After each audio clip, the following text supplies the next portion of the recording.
صلوا علیہ وآلہ۔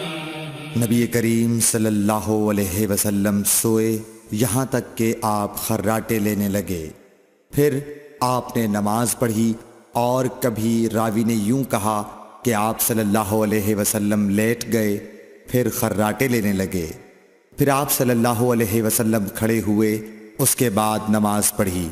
ابن عباس رضی اللہ تعالی عنہ کہتے تھے کہ ایک مرتبہ میں نے اپنی خالہ ام المومنین حضرت میمونہ کے گھر رات گزاری تو میں نے دیکھا کہ رسول اللہ صلی اللہ علیہ وسلم رات کو اٹھے۔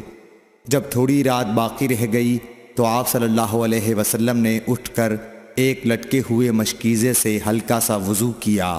عمرو اس کا ہلکا پن اور معمولی ہونا بیان کرتے تھے، اور آپ کھڑے ہو کر نماز پڑھنے لگے تو میں نے بھی اسی طرح وضو کیا جس طرح آپ صلی اللہ علیہ وسلم نے کیا تھا، پھر آ کر آپ کے بائیں طرف کھڑا ہو گیا، اور کبھی سفیان نے ان یسارہ کے بجائے ان شمالہ کا لفظ کہا، مطلب دونوں کا ایک ہی ہے۔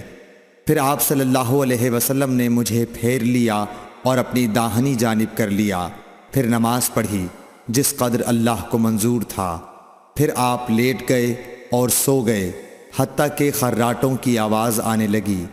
پھر آپ کی خدمت میں مؤذن حاضر ہوا اور اس نے آپ کو نماز کی اطلاع دی۔ آپ صلی اللہ علیہ وسلم اس کے ساتھ نماز کے لیے تشریف لے گئے، پھر آپ نے نماز پڑھی اور وضو نہیں کیا۔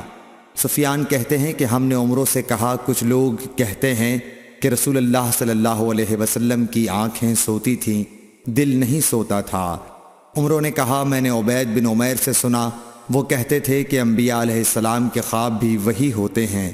پھر قرآن کی یہ آیت پڑھی، میں خواب میں دیکھتا ہوں کہ میں تجھے ذبح کر رہا ہوں۔